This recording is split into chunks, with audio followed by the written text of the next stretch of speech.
I heard my husband laughing in our bedroom with another woman while the black dress from my father's funeral was still damp with rain. For 3 seconds, I stood in the front hall of our house in Buckhead with my suitcase beside my ankle, my heels sinking into the soft runner rug, my fingers still wrapped around the folded church program from St. Michael's in Savannah. The house smelled like his expensive cologne and someone else's perfume. Not grief. Not coffee. Not the sad, quiet emptiness I expected to walk into after burying the only parent who had ever loved me without conditions. Mason had told me he couldn't come to the funeral because of an emergency board presentation at his company in Midtown Atlanta. "I hate myself for this, Claire," he had said over the phone that morning while I stood beside my father's casket. "But if I blow this meeting, I could lose the promotion. Your dad would understand. He always respected work." My father would not have understood. My father had driven 5 hours through a hurricane once because I had the flu in college and sounded scared on the phone. My father never confused love with convenience. I came home one day early because I could not sleep another night in my dad's empty house. I thought I would surprise my husband. I thought he would hold me while I cried. I thought I would finally stop pretending to be brave. Then I heard the woman upstairs. "Are you sure she won't come back early?" Her voice floated down the staircase, low and amused. I recognized it before my brain wanted to. Vanessa Cole. Mason's coworker. The woman from company Christmas parties who always touched his arm 1 second too long. The woman who had hugged me at a fundraiser. And told me I was so strong for taking care of my sick father. Mason laughed. "Claire? No. She's in Savannah drowning in casseroles and sympathy cards. She's not coming home until tomorrow." My hand tightened around the funeral program until the paper bent in half. Vanessa said, "You're awful." "I'm realistic. She's been living in a grief bubble for months. Her dad's cancer made everything easier, honestly." She stopped asking questions. I felt my knees weaken. I reached for the wall, steadying myself against the framed wedding photo hanging beside the staircase. In the picture, Mason was smiling at me like I was the center of his world. I remembered how he had cried during our vows. I remembered my father wiping his ice in the first row. I climbed the stairs slowly, one step at a time, because some wounds make you move toward them. The closer I got, the clearer their voices became. The door to our bedroom was not closed. It was cracked open just enough for me to see Vanessa's red silk blouse thrown across the chair where I folded laundry every Sunday. Mason's navy suit jacket was on the floor. His wedding ring sat on my nightstand beside the little ceramic dish my father had given me when I was 12. "When are you going to tell her?" Vanessa asked. "After probate settles. That could take months." "It won't." Her father had everything organized. The old man was obsessive with paperwork. Mason sounded almost impressed. He owned rental properties, warehouses near the port, a stake in my firm, and God knows what else. "Claire has no idea how much she's worth." Worth. Not heartbroken. Not exhausted. Not newly orphaned. Worth. Vanessa gave a soft little laugh. "So you wait, she inherits, and then you divorce her?" "Not immediately. I need her calm. Dependent. Maybe I convince her to put some assets into joint investments first. She trusts me. She still thinks I'm the guy who rescued her from being lonely." My breath stopped. Vanessa said, "And if she finds out about us?" "She won't." His voice dropped, almost lazy. "Claire is sweet. Too sweet. She apologizes when waiters bring her the wrong food. She spent the last 6 months thanking me for giving her space while I worked late." They both laughed. I pressed my fist to my mouth so hard my teeth hurt. Then Mason said the sentence that cut through the last soft part of me. "Honestly, I can barely stand touching her anymore. It's like sleeping beside a sad houseplant. There are insults you survive because they come from strangers. There are insults that change your blood because they come from the person who kissed your forehead that morning and told you he loved you." I backed away before they could see me. I moved like someone underwater, down the hallway, into the guest room my father had used when he stayed with us during chemo appointments at Emory. His old reading glasses were still in the top drawer. I had forgotten them there. Seeing them made me want to collapse. Instead, I closed the door without a sound and locked it. A few minutes later, Vanessa's heels clicked down the stairs. Mason washing in the shower. Humming. As if he had not just laughed over my father's grave. As if he had not planned to use my grief like a tool. My phone buzzed. A message from him appeared on the screen. "Still in the meeting. I keep thinking about you. I wish I could be there. I love you so much." I stared at the words until they blurred. Then I reached into my purse and pulled out the thick cream envelope my father had pressed into my hand 2 days before he died. His hands had been thin then, almost translucent, but his grip had still been strong. "Don't show Mason right away," he whispered from the hospital bed. "Open it when you're ready to be free." I thought he meant free from grief. Free from the long dread of waiting for death to come into the room and take him. Free from the guilt of surviving him. Now, sitting in the guest bed while my husband's shower ran down the hall, I broke the seal. Inside were trust documents, account statements, property deeds, a flash drive, a business card for a private investigator, and a handwritten letter in my father's precise, old-fashioned handwriting. My Claire, I hope I was wrong. I have never wanted to be wrong more in me life. But if you are reading this because Mason has shown you who he is, then I need you to know 3 things. First, you are not foolish for loving him. People who lie well are dangerous because they learn the language of tenderness. Second, your inheritance is protected. Everything is in a trust that only you control. Mason cannot access it, split it, pressure it, borrow against it, or claim it in divorce. I made sure of that. Third, I left proof. Not because I wanted to hurt you, but because I knew there might come a day when your heart would try to make excuses for what your eyes had already seen. You are not alone, baby girl. Even when I am gone, I am still your father. I read the letter 4 times before I could breathe normally. My tears fell onto the paper, but they were different now. Not only grief. Not only betrayal. Something colder had started moving underneath. I opened the trust summary. My father had left me more than I could understand at first glance: apartment buildings in Atlanta and Savannah, warehouse space near Charleston, investment accounts, municipal bonds, 3 commercial properties in Midtown, a beach house on Tybee Island, and $41.70 million in protected assets. Mason had been waiting for my father to die because he thought half of that would become his. He was wrong. Then I saw the last folder in the packet. Carter Holdings Equity, Halden and Pierce Consulting Group. I knew that name. Mason's company. The company he worshipped. The company he claimed had kept him from sitting beside me at my father's funeral. My father owned 22% of it. Not through gossip. Not through a small family investment. Did years before Mason and I ever met. Mason did not just work for a company my father had invested in. He worked for a company I had just inherited power over. I sat on that guest bed in my funeral dress, listening to my husband turn off the shower and call his mistress from our kitchen like the day belonged to him. He was laughing again, asking her if she got home safely, telling her Friday would be the beginning of everything. For him, maybe it was, for me, something else had begun. The woman who walked through the front door that night had wanted comfort. The woman who opened her father's envelope wanted the truth. And before Mason ever asked me for a divorce, he was going to learn that the sad houseplant he thought he had married had roots wrapped around the foundation of his entire life. It did not sleep that night. Mason came into the guest room around 11, pretending to be startled to find me there. He had changed into sweatpants and the old University of Georgia t-shirt he wore when he wanted to look harmless. Claire? He leaned in the doorway, rubbing his eyes like a man waking from honest sleep. Baby, what are you doing home? I turned the envelope face down beside me before he could see it. I couldn't stay in Savannah, I said. His face softened so perfectly I almost admired the performance. Oh, sweetheart. He crossed the room and knelt in front of me. Why didn't you call? I would have come straight home from the meeting. The meeting? I looked at his hair, still damp from the shower he had taken after cheating. In our bed. I didn't want to bother you. He kissed my hand. You never bother me. I wanted to ask him if Vanessa's perfume bothered him. I wanted to ask whether my grief was more attractive when it made me stupid. I wanted to throw the flash drive at his face and scream until the neighbors called the police. Instead, I lowered my eyes. Can I sleep alone tonight? His thumb paused on my knuckles. For half a second, irritation crossed his face. Then he buried it under concern. Of course. Whatever you need. He stood, kissed the top of my head, and left. When the door clicked shut, I took out my phone and typed the number from the investigator's card into my contacts. Jonah Reed. Licensed private investigator. I did not call, not yet. I waited until 5:30 in the morning, when Mason's alarm went off and he began moving around our bedroom. I heard him open drawers, run water, spray cologne, take a cal in a whisper. Yeah, he said. She's home. No, she doesn't know.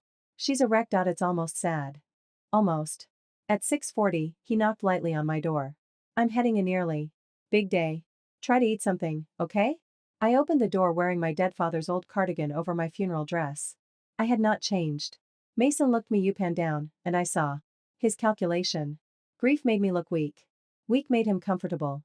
I love you, he said. I let him kiss my cheek. As soon as his car pulled out of the driveway, I called Jonah Reed. He answered on the second ring. Reed Investigations. My name is Claire Whitman Vale, I said, using my married name and hating the sound of it. My father was Harold Whitman. He left me your card. The line went quiet.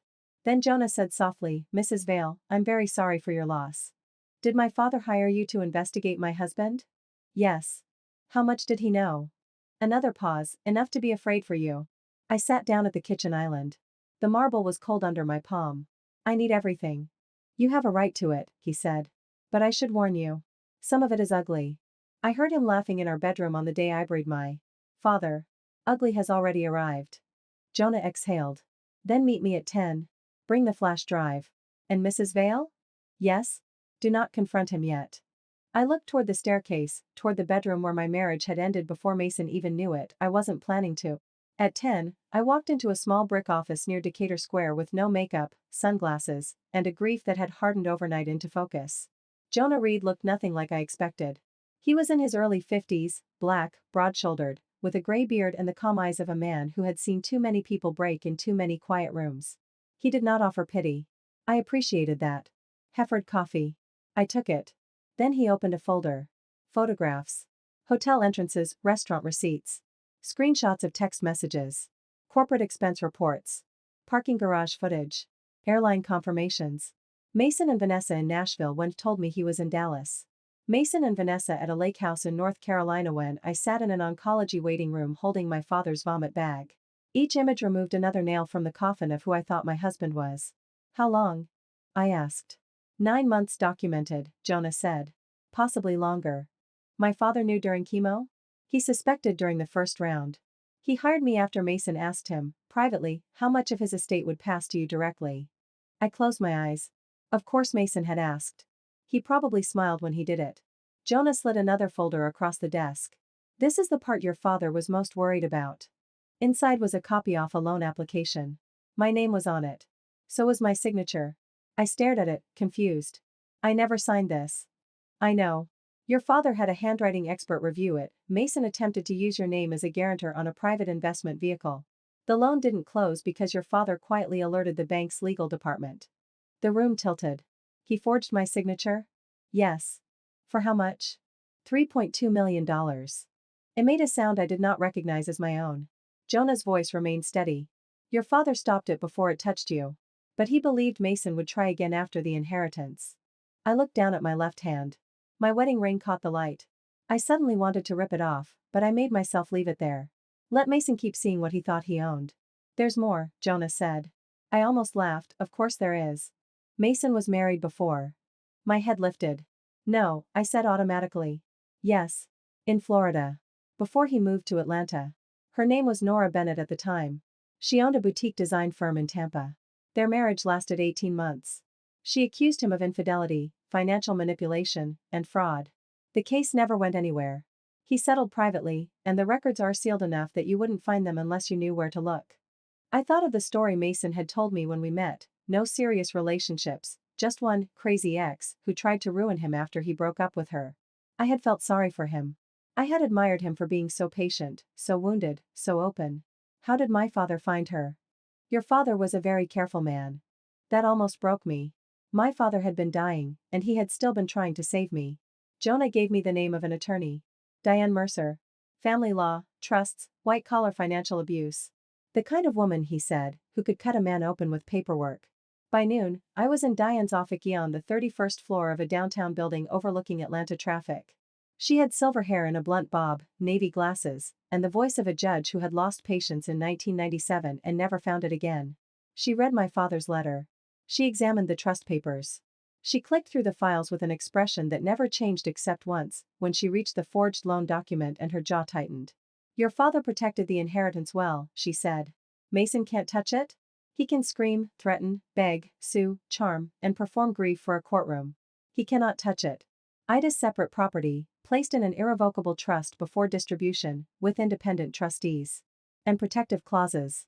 He gets nothing unless you voluntarily give it to him. I want. Good. Because men like your husband don't always ask twice. The words landed heavy between us. What do I do now? I asked. Diane folded her hands. You do nothing emotionally.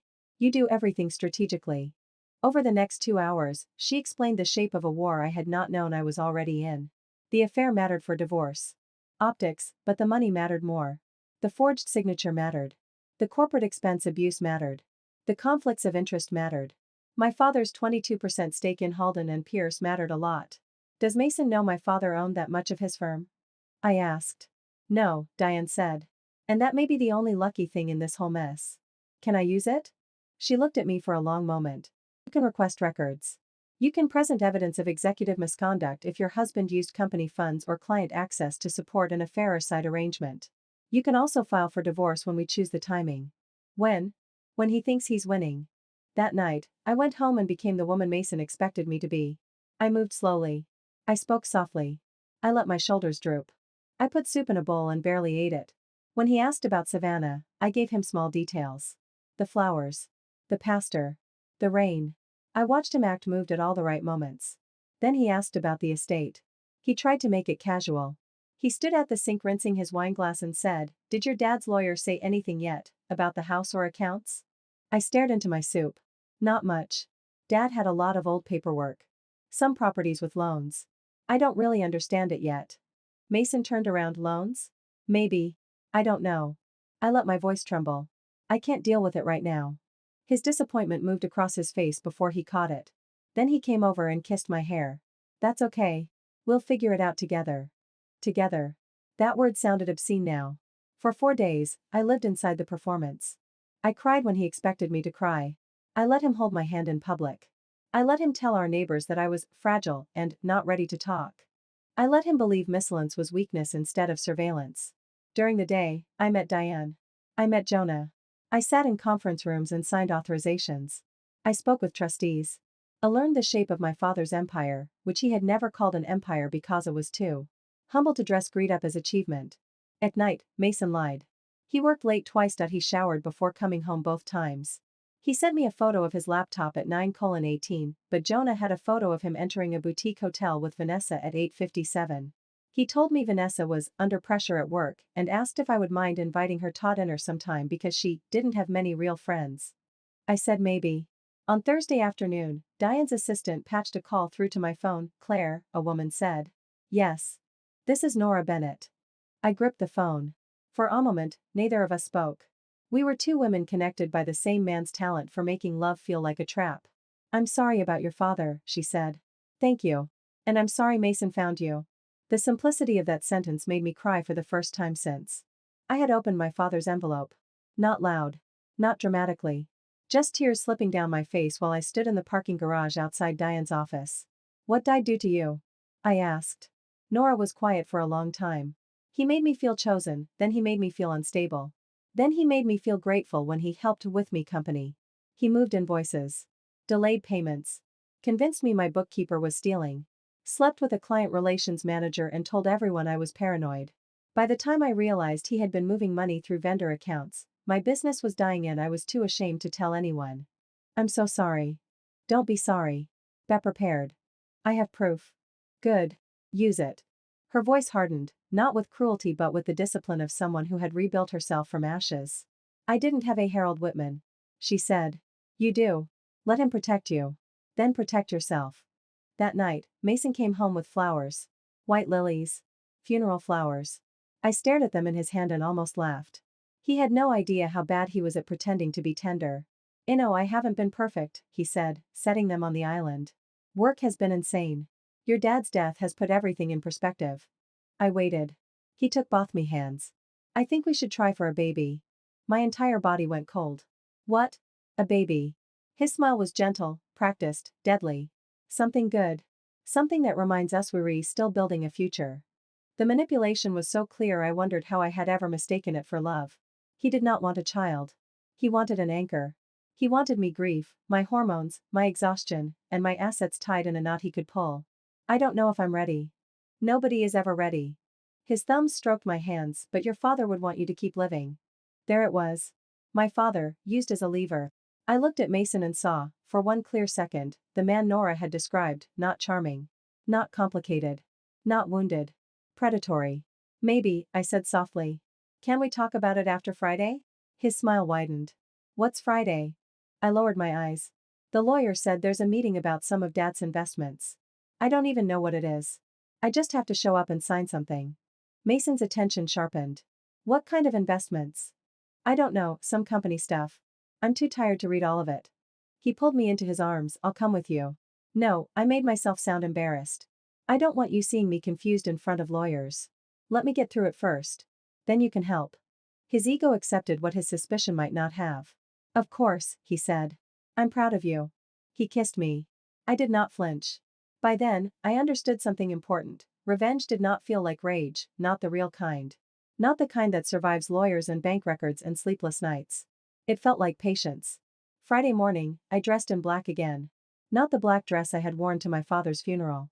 That one was still hanging in the guest room, carrying the scent of rain and betrayal. I chose a black tailored suit, pearl earrings my father had bought me when I graduated from college, and their lipstick I had stopped wearing because Mason once told me it made me look too aggressive. When I walked downstairs, he stared. You look different. I have a meeting. With the estate people? Yes. He came close, suspicious now, though he tried to hide it behind concern. You sure you don't want me there? I'm sure. He brushed a strand of hair behind my ear. Call me if they pressure you. You know how lawyers are. I looked into his eyes. Yes, I said. I'm learning. At 8:45, I walked into Halden and Pierce Consulting Group, the company Mason had spent 7 years trying to climb. Its headquarters occupied 12 floors of a glass tower in Midtown, with a lobby full of marble, steel, and people who spoke in numbers because numbers made cruelty sound efficient. Diane walked beside me. Jonah followed a few steps behind with a leather case. Nora had flown in the night before and waited in a coffee shop across the street in case Diane decided her statement was needed. The trustees had already notified the board that Carter Holdings would be represented in person. Mason did not see me first. He was standing near the conference room windows, laughing with two senior partners, wearing the charcoal suit I had bought him for our anniversary.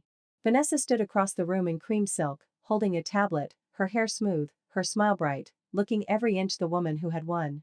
Then Mason turned. His face emptied. Not paled. Not changed. Emptied. Like someone had unplugged the man he pretended Tobe. Claire, he said. The senior partners looked from him to me. I walked to the long table and placed my folder in front of an empty chair. Good morning.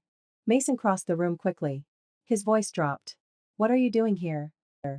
For the first time since I had known him, Mason had no sentence ready. The board chair, a tall woman named Patricia Glenn, cleared her throat. Mrs. Vale is here as the beneficiary representative of Carter's transferred upon his passing according to trust terms. Mason looked at Patricia. Then back at me. Harold owned Carter Holdings? I sat down. Yes. How much?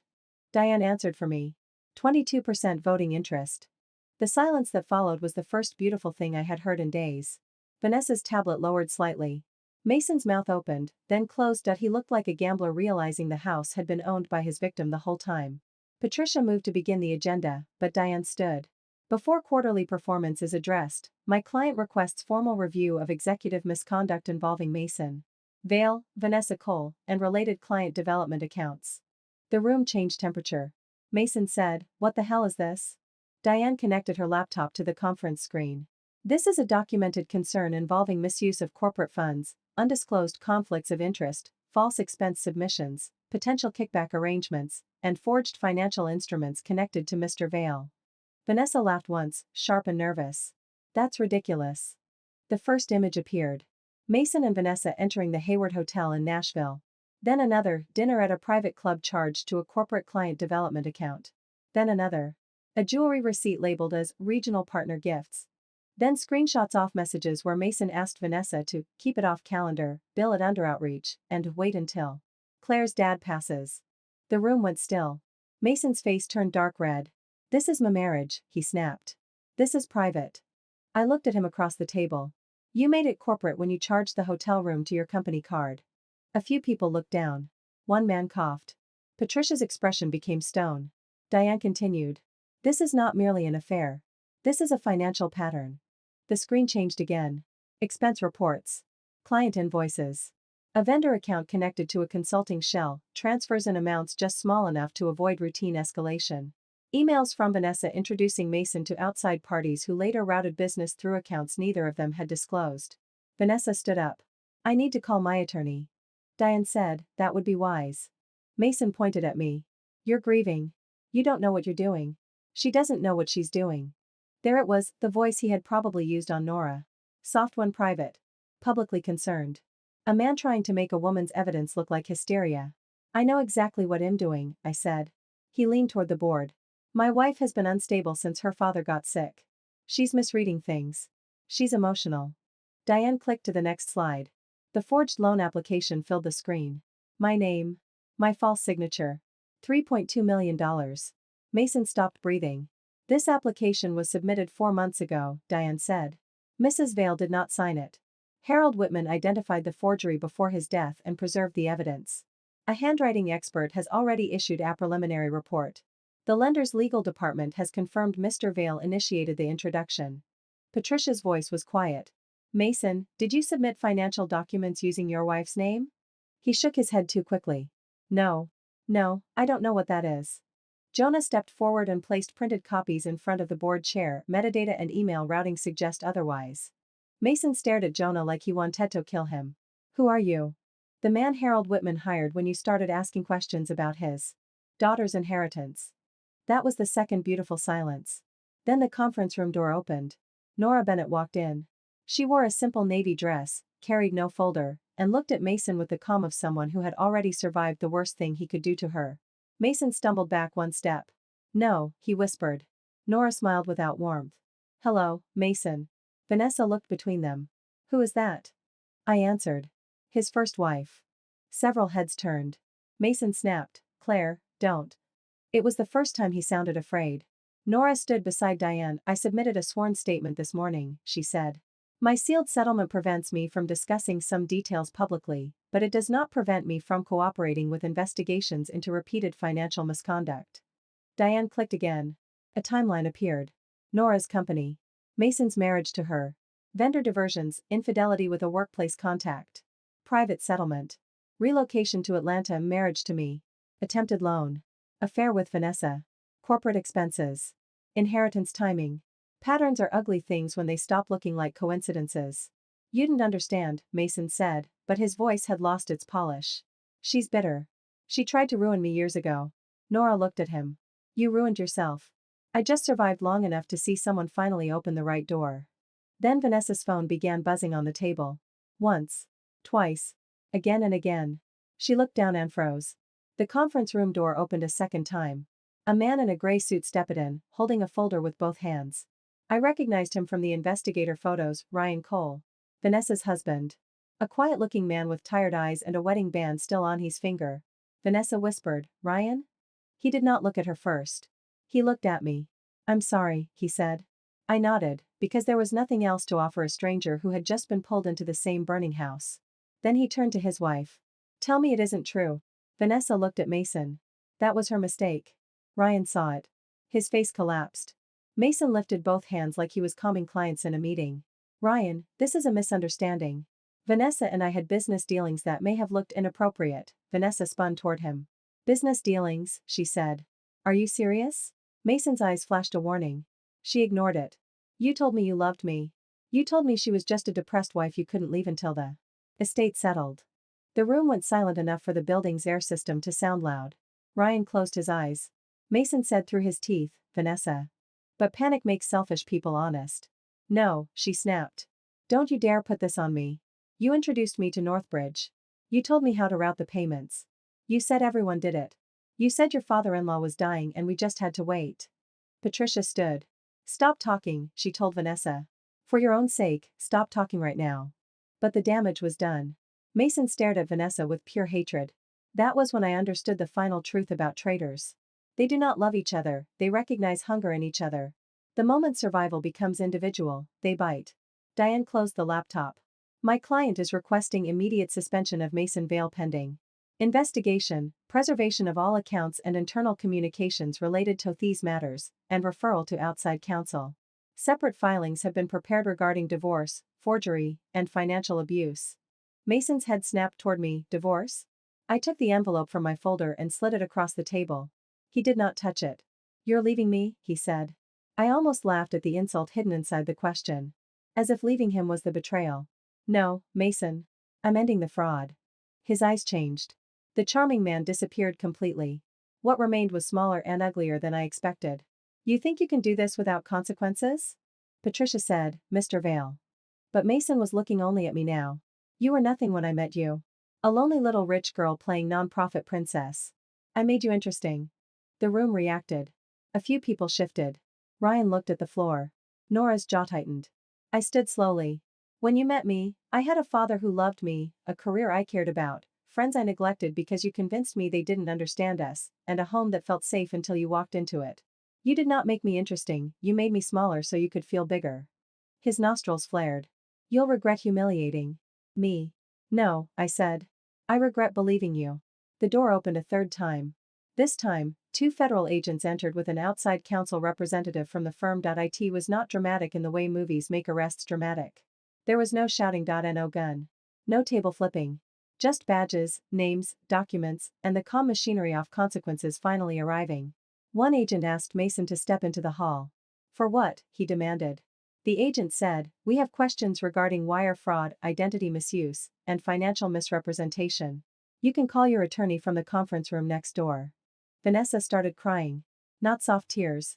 Angry tears, terrified tears. Ryan took off his wedding ring and placed it on the table in front of her. I'll have my lawyer call yours, he said. She reached for him, but has stepped back. For 1 second, I felt the pain in his face like an echo of my own. There is a specific humiliation in realizing your home had a locked room everyone knew about except you. Mason was escorted out past the glass wall where junior staff had begun pretending not to stare. Everyone knew.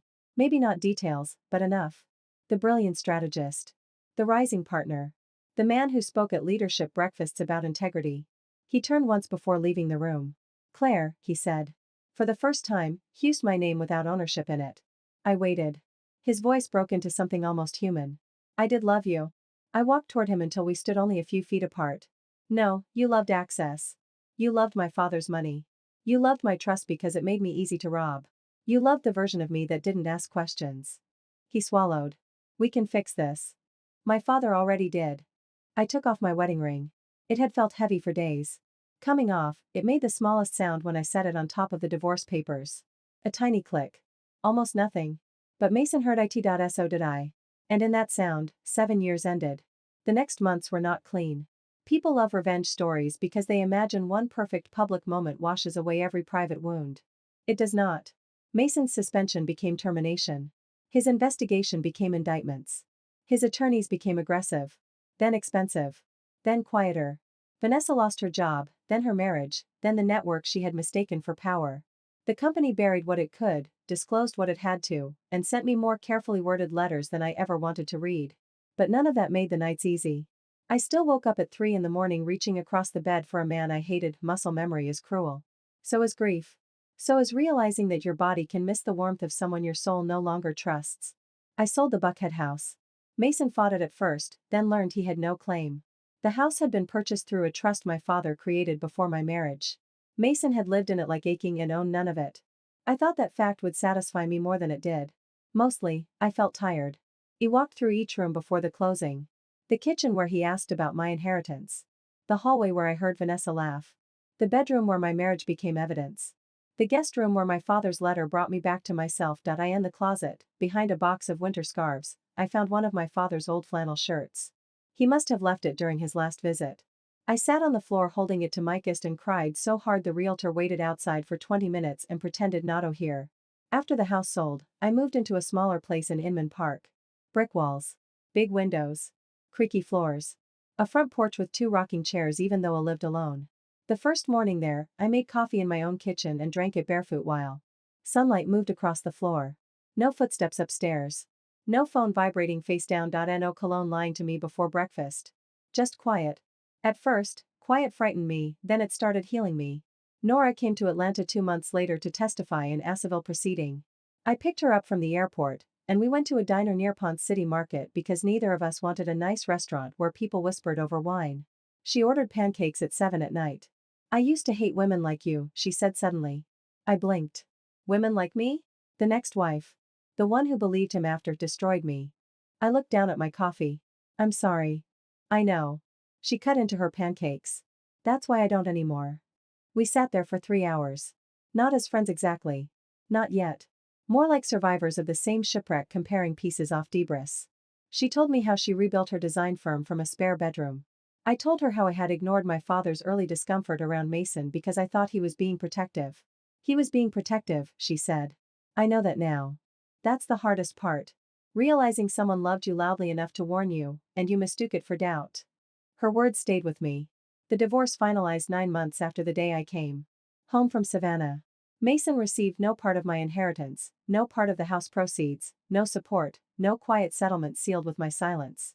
He pleaded down some charges later, though the financial penalties followed him like a shadow. His face disappeared from company websites. His LinkedIn became a graveyard of old titles and motivational quotes. I heard he moved to Arizona after losing his licensito work in certain financial roles.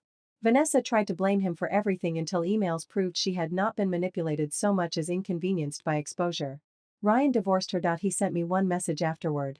I hope you have peace. I'm trying to find mine. I wrote back, I hope you do. Then I put my phone. Most was not Mason's fall. It was what grew afterward. Diane introduced me to a nonprofit that helped women leave financially abusive marriages. I attended one meeting as a donor and left unable to forget the faces at table. Women with bruises you could not see. Women whose husbands controlled passwords, credit cards, car titles, medical insurance. Women who whispered because years of being corrected had trained volume out of them. I knew that whisper. So I used part of my father's trust to start the Whitman House Fund. Not a glossy charity with champagne galas and rich people clapping for themselves. A practical fund. Emergency legal retainers. Safe hotel stays. Forensic accountants. Replacement phones. Locksmiths. Childcare during court. A small office with good coffee and no judgment. On the wall near the entrance, I hung a framed sentence from my father's letter. People who lie well are dangerous because they learn the language of tenderness. Women stopped and read it. Some cried. Some nodded like they had been waiting years for someone to say it plainly. The first woman we helped was named Angela. Her husband had opened 6 credit cards in her name and convinced her she was irresponsible because the bills arrived at their house. She came in wearing sunglasses though it was raining. She apologized 4 times before sitting down. I don't know if this counts as abuse, she said. I thought of Mason smiling over soup. Mason offering lilies. Mason saying a baby would help me keep living. It counts, I told her. She covered her mouth and cried. Every time I thought revenge was the best thing my father had left me, another woman walked through that door and proved me wrong. Revenge ended something. Protection built something. 1 year after my father died, I drove back to Savannah alone.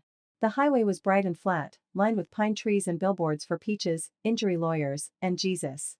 I stopped once for gas and bought the cheap coffee my father used to call mechanic fuel. It tasted terrible. I drank all of it anyway. His grave was beneath an oak tree in Bonaventure Cemetery, where Spanish moss moved in the wind like gray ribbons. I brought sunflowers because he hated formal funeral arrangements and once told me roses looked like they were trying too hard. The grass had grown in fully. His stone was clean. Harold James Whitman, beloved father, builder off safe places. I knelt and placed the flowers beside him. For a while, I said nothing. Then I told him everything. I told him Mason was gone. I told him the trust held. I told him Nora was okay. I told him I had sold the house. I told him about Whitman House, about Angela, about Diane still terrifying people with perfect posture, about Jonah sending Christmas cards with no message except his signature. Then I touched his name carved into stone. You were right, I whispered. I was stronger than it hot. A breeze moved through the oak branches. I am not the kind of woman who claims signs from heaven easily. Grief can make people see answers everywhere, and I had learned to respect truth too much to decorate it. But that wind touched my face like a hand, and for 1 second, I let myself believe my father had heard me. Before leaving, I pulled Mason's wedding ring from my purse. Not mine. His. The one he had left in the ceramic dish the day I found Vanessa's blouse in our bedroom. I had kept it without knowing. Why? Evidence, maybe. Proof that the man existed. Proof that I had not imagined the cruelty. I did not throw it on my father's grave. Mason did not deserve to be left there. Instead, I drove to the river, walked to the edge of a public dock, and held the ring in my palm. It was just metal.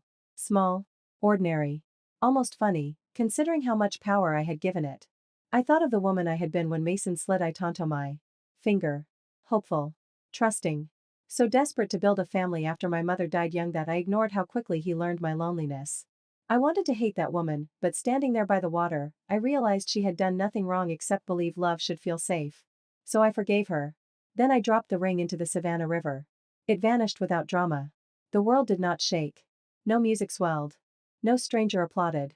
A gull screamed somewhere overhead, rude and ordinary. A boat moved under the bridge. Life continued, which was both insulting and comforting. That evening, I drove back to Atlanta with the windows down. For the first time in years, I did not call anyone to say I was on my way. I did not explain where I had been. I did not ask permission to stop for dinner.